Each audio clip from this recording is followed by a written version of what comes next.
Ready for launch. FTS. FTS go. Props go. AVI. AVI's go. 10, 9, 8, 7, 6, 5, 4, 3, 2, 1.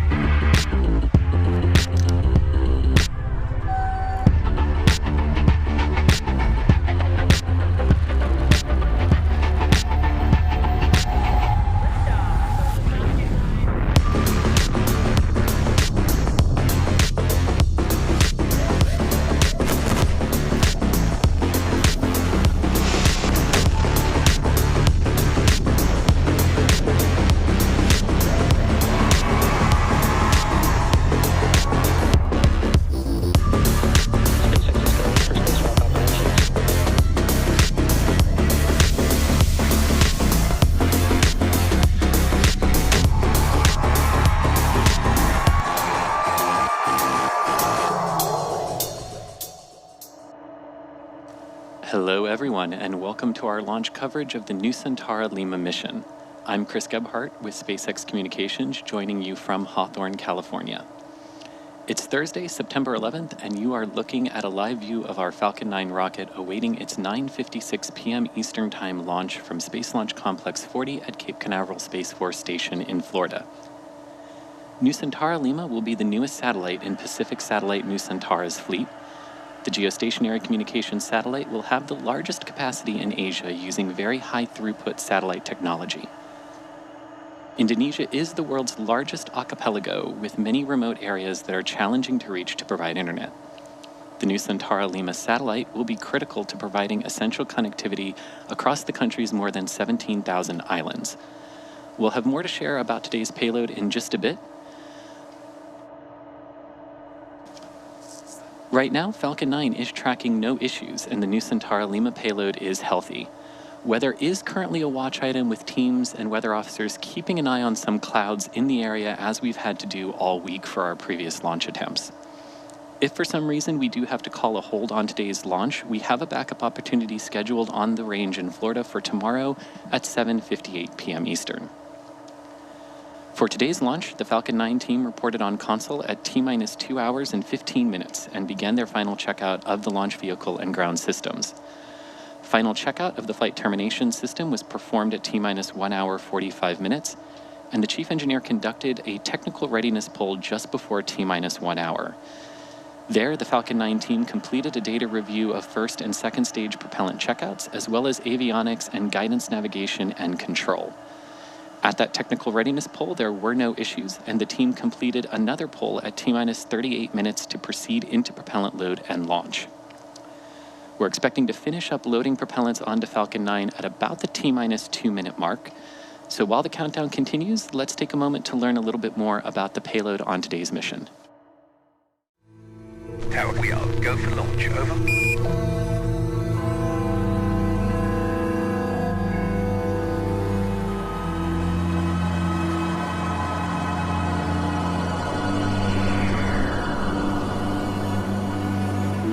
From Sabang to Merauke,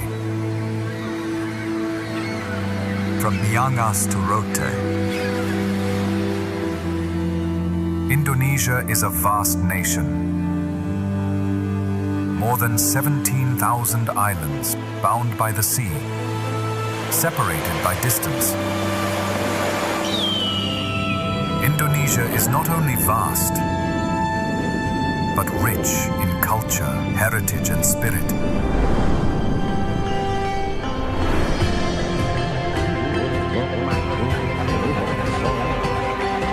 Thousands of stories, melodies, and traditions to share with the world.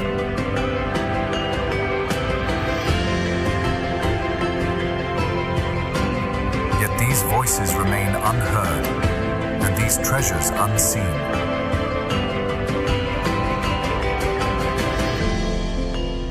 In this island nation, terrestrial networks cannot always reach. Between islands, signals fade, information stops, dreams wait in silence.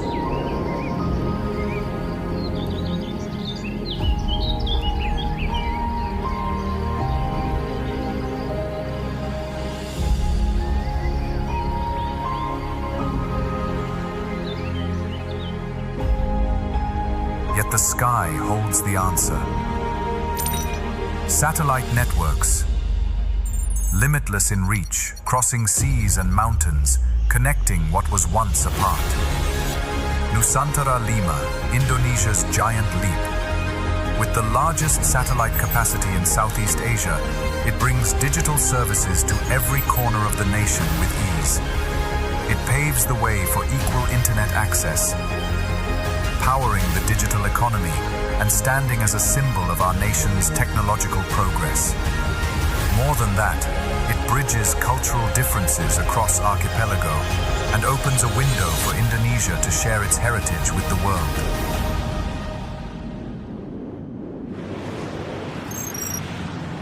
Nusantara Lima, powered by PSN, Indonesia's leading satellite company. Continuously ushering the nation into the era of digital transformation. In the mission of carrying connectivity across borders, Nusantara Lima's reach spans across the archipelago to the Philippines and Malaysia. It was born from years of dedication, combining world-class expertise, united in one grand vision. From design to reality, every bolt, every circuit carries a story of perseverance and pride. This collaboration strengthens our sovereignty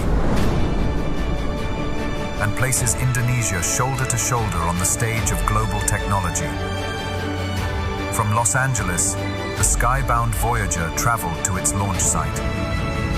It awaits the moment to fly, carrying the hopes of a nation into the boundless sky. As engines ignite and the Earth falls away, Nusantara Lima lifts all our dreams, breaking the limits of time and space. Decontamination sequence activated. Nusantara Lima, a great leap toward equal national connectivity.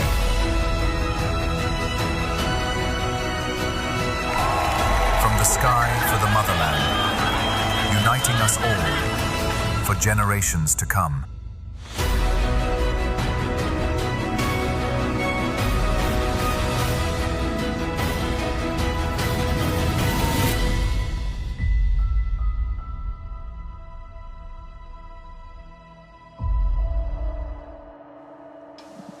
Falcon 9 is a two-stage rocket that stands 229 feet tall and at launch produces more than 1.7 million pounds of thrust from its 9 Merlin engines. Rockets like Falcon don't use all of that power just to go straight up. Early in flight, Falcon 9 will perform what's called a gravity turn, which is a smooth pitch that tilts the rocket sideways so it can build up horizontal velocity. You may hear this call out about 10 seconds into launch as vehicle pitching downrange. A couple of minutes into flight, once the first stage completes its portion of the mission, it shuts down its engines and separates. A staged rocket like Falcon 9 sheds the first stage booster so stage 2 and the payload can keep climbing faster and more efficiently. And there we just heard a call out from our launch team that we have begun thermally conditioning Falcon 9's 9 Merlin engines for ignition. Back to the mission profile, after stage separation in flight today, the first stage booster will head for a landing on our drone ship, a shortfall of gravitas. This particular booster is supporting its 23rd mission today. After stage separation, the second stage takes over, powered by a single Merlin vacuum engine, also known as the MVAC. And there we hear a good call out that we have finished loading RP-1 kerosene onto the first stage of Falcon 9. The second stage's MVAC engine with its extended nozzle and optimized design drives maximum performance in the vacuum of space. And topping it all off, we have the payload fairing, a 17-foot wide carbon composite shell that protects the payload during the uphill trip through the atmosphere. About 3 minutes into flight, both of these payload fairing halves will separate and then parachute back to Earth. Our fairing halves on this mission have already seen multiple flights, with one half flying for the 24th time today and the other half flying for the 16th time. If recovery goes to plan, the fairings will be pulled out of the ocean and prepared to fly again. So much of what makes Falcon 9 remarkable happens in flight. Stages separating, the first stage landing itself on a drone ship in the middle of the ocean, and parachutes and fairings parachuting and fairings using their parachutes to land safely for recovery, all to fly again. And getting to space is definitely the first step in building our multiplanetary future. Back to today's mission, we continue to watch the weather closely. Now, T-minus 5 minutes and counting. Falcon 9 tanks are pressurizing for strong back retract. And that is a good call out there that the propellant tanks within Falcon 9 are being pressurized. This helps the rocket be a little more stable as we prepare to retract the transporter erector, or the TE, here in the next few minutes. The TE is the large truss structure that you see standing next to the rocket. It's hinged at the base and connected to the launch mount beneath the first stage. Strong back retract has started. As part of the start of strong back retract here, we will soon see the clamps around the top of the second stage begin to open. The TE will then pivot back, slowly swinging away from the rocket, and will reach its fully reclined position at about T-minus 3 minutes and 40 seconds. Now, you may also hear the TE referred to as the strong back. That's just a different name for the same structure. You can see those cradle arms have opened. The TE itself is part of the structure that rolls Falcon 9 out to the pad, raises it vertical, and then stays connected until the final seconds of the countdown. The TE, or strongback, provides fuel, power, telemetry, and command connections between the ground systems and Falcon 9.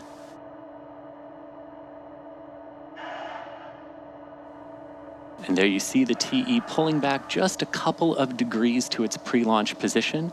At T0, when Falcon 9 lights its engines and lifts off, the TE will perform a final throwback maneuver to help protect its systems for a rapid turnaround for the next flight off of this pad in the coming days. Right now, both stages of Falcon 9 are nearly fully loaded with about 1 million pounds of propellant, including RP1 kerosene, a rocket-grade version of kerosene, and liquid oxygen that's chilled to over... Stage 1, LOX load complete. And liquid oxygen that's chilled to over 300 degrees below zero. And as we just heard there, we have wrapped up liquid oxygen loading onto Falcon 9's first stage. At this point, liquid oxygen is still being loaded into the second stage, and that should wrap up here in the next few seconds. The reason we cool the propellants on Falcon 9 is so that they are denser, and the denser the propellant, the more performance we can get out of the same amount of fuel tanks. So before any of that propellant starts flowing through the plumbing and the engines, we chill them down, which you heard at the T-minus 7 minute mark. This prevents thermal shock and boil off when the ultra-cold liquid starts moving.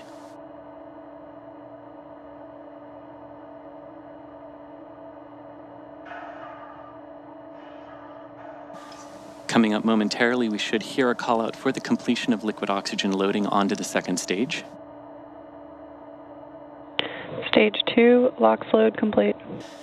And with that call, Falcon 9 is fully fueled for liftoff 1 minute and 50 seconds from now. You probably also noticed the white clouds venting from the rocket.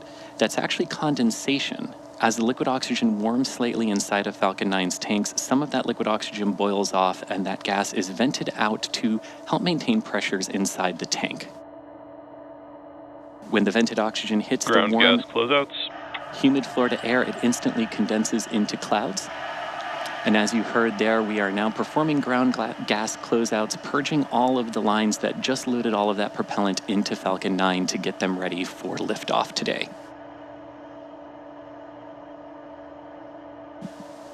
Coming up in just a few seconds, we will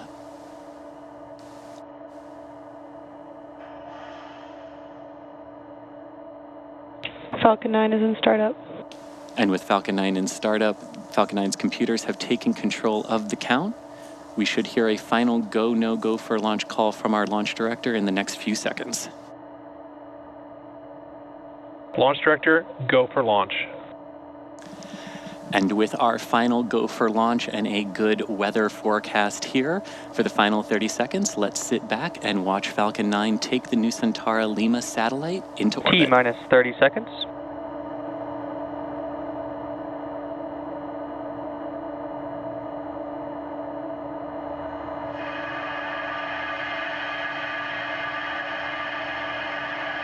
T minus 15 seconds. B minus 10, 9, 8, 7, 6, 5, 4, 3, 2, 1. Engine full power and liftoff. Go SpaceX, go Nusantara Lima.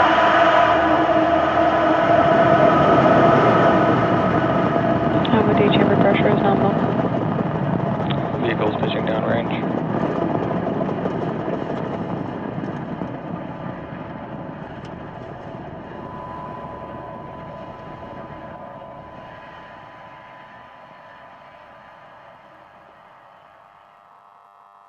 And at T plus 30 seconds and counting, Falcon 9 has successfully lifted off from Space Launch Complex 40 at Cape Canaveral Space Force Station in Florida.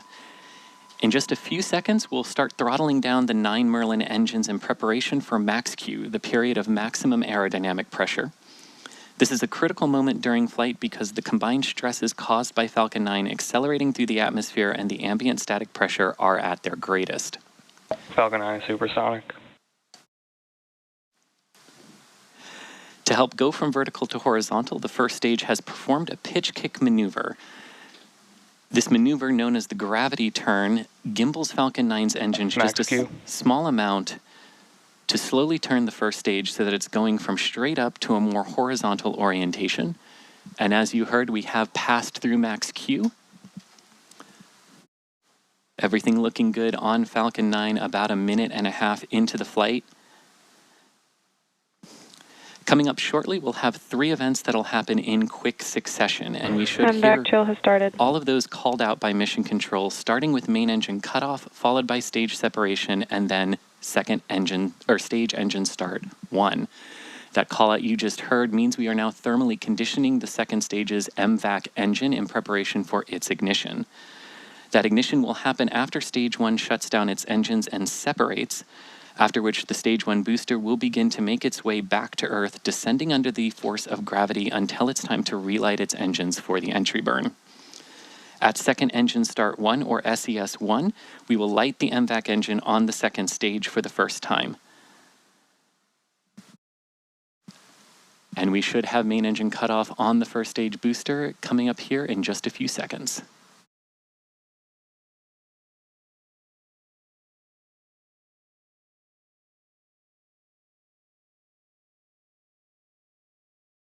Main engine cutoff.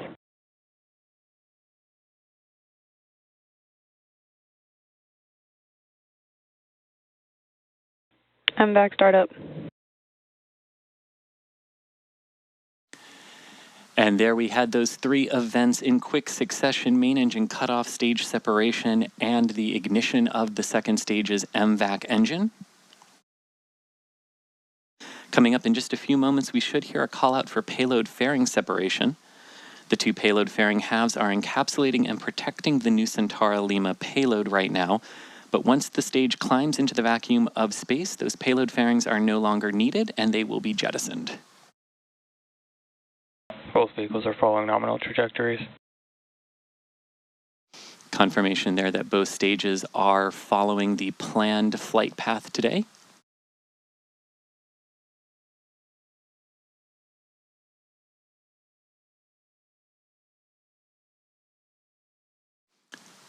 And confirmation of payload fairing jettison, which you just saw there on your screen. Now, we will be attempting to retrieve these fairing halves once they fall back to Earth with our recovery vessel, Doug, which is currently stationed downrange in the Atlantic Ocean. Coming up in just under 3 minutes, we'll have the entry burn of the first stage booster. That should last roughly 20 seconds. At the start of that entry burn, we will relight 3 of the Merlin engines on the first stage in a maneuver that's similar to pumping the brakes to slow the vehicle down as it passes back into Earth's dense lower atmosphere. The entry burn will help reduce the heat generated from friction with the atmosphere and reduce the overall aerodynamic forces acting on Falcon 9's first stage. All of these things help maintain controlled flight and also help prepare the vehicle for the landing burn.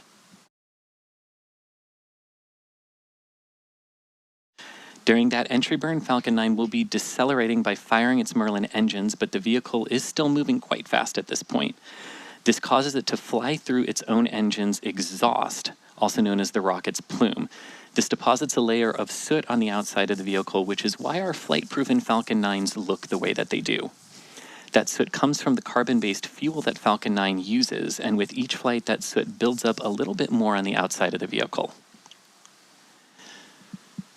Now, just over 5 minutes into the flight, you can see the telemetry for Stage 1 there on the bottom left of your screen as it descends through 110 kilometers altitude. On the right-hand side of your screen, you can see the telemetry information for Stage 2 as it continues to accelerate onwards towards orbit.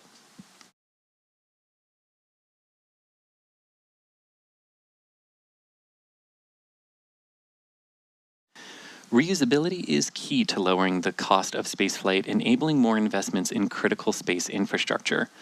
The Falcon 9 first stage supporting today's mission is performing or will perform this entry burn for the 23rd time tonight. The payload fairings are also flight proven on today's flight, with one half supporting its 16th mission and the other supporting its 11th.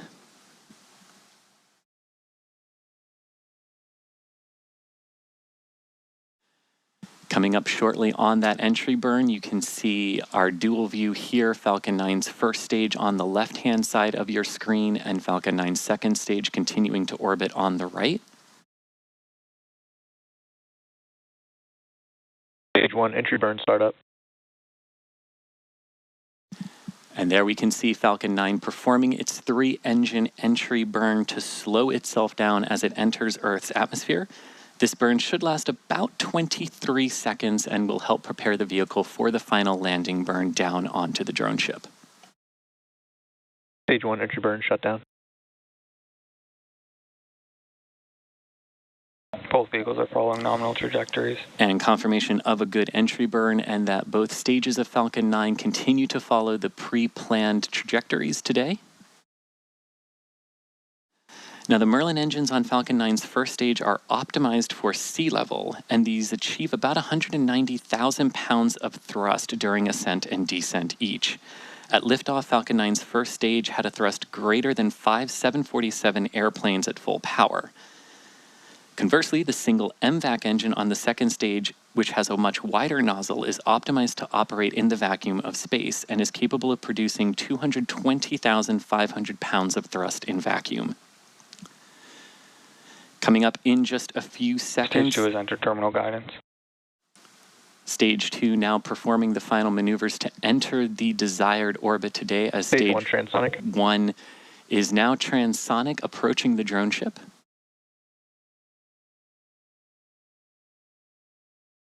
Should be popping in. The first stage booster is headed for the shortfall of Gravitas drone ship stationed in the Atlantic Ocean.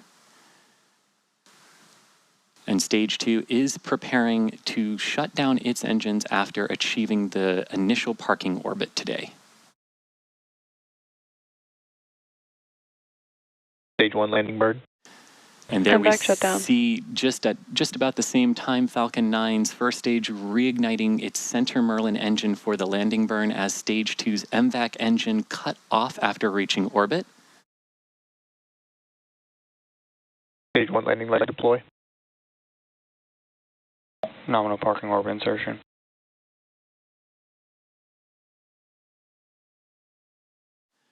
And Falcon 9 has landed Stage on 1 the landing shortfall of Gravitas drone ship. Just as it was touching down, we also had confirmation that Stage 2 is in the correct orbit. So with that, we now have roughly 14 minutes of coast as the second stage moves to the point in its orbit to do its next burn, which will send the Nusantara Lima satellite into a geosynchronous transfer orbit. The start of that second burn should come at around the T+22 minute mark. We'll be back to cover that and show that and be here with you, but for now, let's enjoy some space tunes, and we'll see you back here in a few minutes.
Hello and welcome back to our live coverage of the Nusantara Lima mission. We are back from our first coast phase and just in time for second engine start 2. In just a few seconds, we will have a roughly 40-second burn of the second stage's MVAC engine, which is shown on, which we will see momentarily.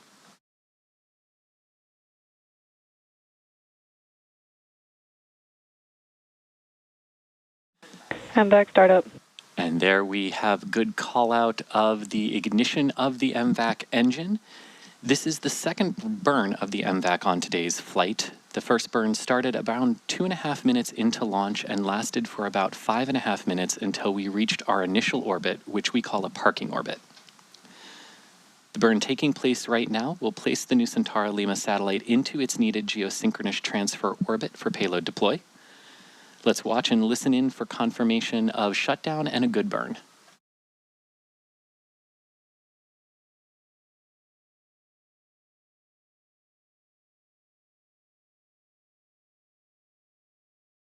MVAC shutdown.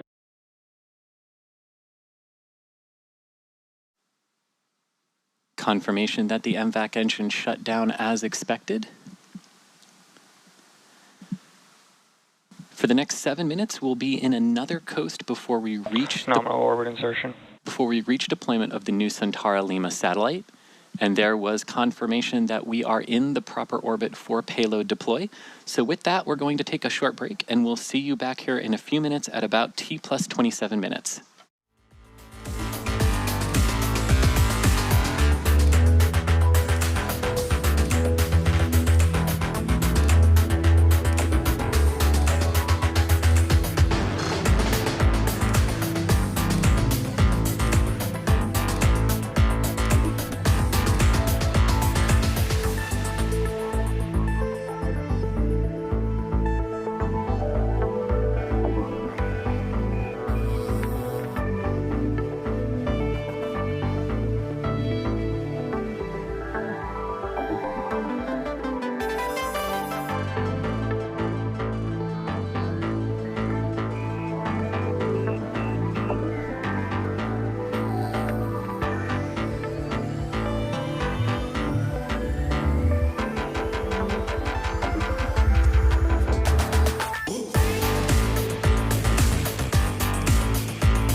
And welcome back to the Nusantara Lima mission.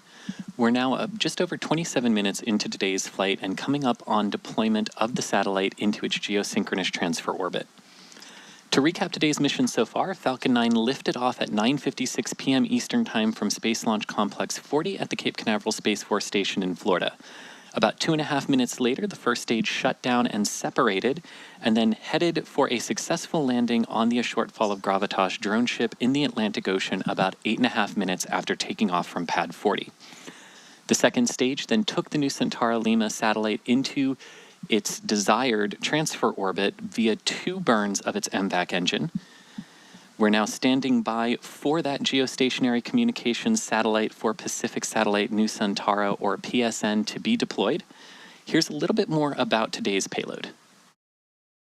Indonesia is an ocean of islands, more than 17,000, where distance can stand between people and opportunity. PSN set out to change that. Nusantara Lima is PSN's next step, a high-throughput communication satellite designed to extend reliable connectivity to classrooms, clinics, small businesses, and first responders, reaching places where fiber and towers can't. Built with Boeing on the proven 702MP platform, SNL is designed to deliver more than 160 gigabits per second and dynamically direct capacity to where it's needed most, across the islands and into Southeast Asia. From geostationary orbit, SNL will complement Indonesia's fiber and mobile networks and help keep communities connected when it matters most. This is partnership in action.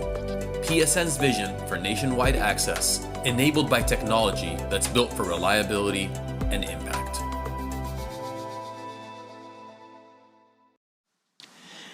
And we're now just moments away from deployment of the Nusantara Lima satellite. Right now, Stage 2 and the satellite are over southern Africa after lifting off from Space Launch Complex 40 at the Cape Canaveral Space Force Station in Florida. Nusantara Lima will be the newest satellite in Pacific Satellite Nusantara's fleet. The geostationary communications satellite will have the largest capacity in Asia using very high throughput satellite technology. Indonesia is the world's largest archipelago with many remote islands that are challenging to reach to provide internet to. The Nusantara Lima satellite will be critical in providing this essential connectivity across the island nation's 17,000 islands. You can see a good view here of the MVAC engine that brought us into the needed geosynchronous transfer orbit today. And there is a good view from a camera located on the top of Falcon 9's second stage, looking at the bottom of the Nusantara Lima satellite, which we should see deploy here in just about a minute.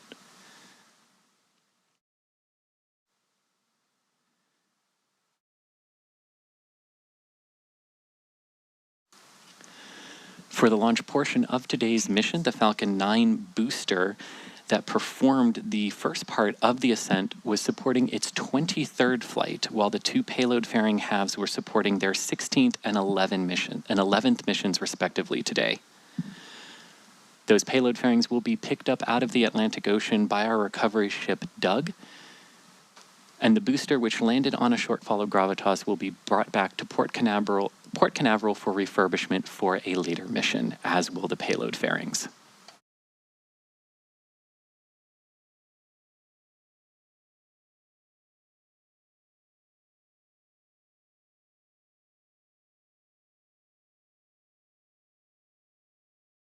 We should see payload deploy in just a few seconds. And like clockwork, there we go. Nusantara Lima is flying free in its geosynchronous transfer orbit after being launched successfully by Falcon 9 today.